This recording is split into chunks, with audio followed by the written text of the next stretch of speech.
క్రమబద్ధీకరణ అంటే ఇంకొక కోణం అయి ఉండాలి.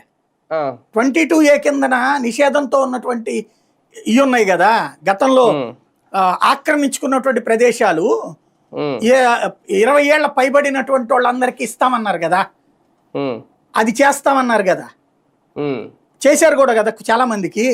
అవును అవును, క్రమబద్ధీకరణ అదేమో అది అయ్యి ఉండొచ్చు మీరు చెప్పిన పదం చూస్తే కనుక. క్రమబద్ధీకరణే కదా అది.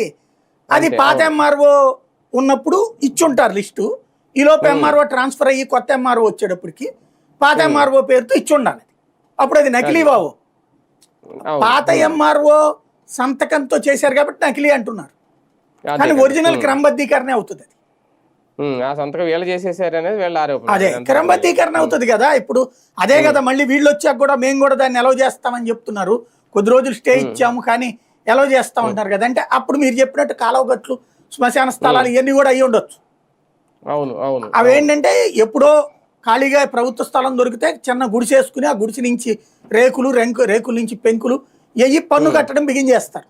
అంటే చిన్న కాలనీ లాగా తయారైపోయి అక్కడ రోడ్డు వేస్తారు, మంచినీళ్ళు ఇస్తారు, కరెంట్ ఇస్తారు, ఇవన్నిటి కట్టి పన్ను కట్టించుకుంటారు. ఇవి ఆక్రమణల్లో క్రమబద్ధీకరణ ఓ రకంగా. మీకు ఎందుకు సార్, ఇప్పుడు వారధి దిగిన తర్వాత అక్కడ మణిపాల హాస్పిటల్ పక్కన మహానాడు రోడ్డు అని ఒక రోడ్డు ఉంటుంది తాడేపల్లిలో.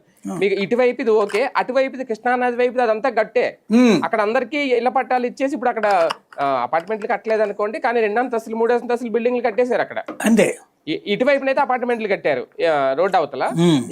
ఈ గట్టు మీద మాత్రం అంటే కృష్ణానది ప్రవహించే సైడ్ మాత్రం మొత్తం అంతా అక్కడ మీకు అక్కడ నుంచి చూస్తే 2 అడుగులే నది, పెద్ద దూరం కూడా ఉండదు అక్కడ. ఆ ఏరియా అంతా కూడా నాకు తెలిసిందే ఉన్నాను కూడా పెద్ద కాదు. మరి అదంతా గట్టే కదా అలా అనుకుంటే, అది అవన్నీ టీడీపీ హయాంలో ఇచ్చారట కదా, ఇచ్చారు కాబట్టి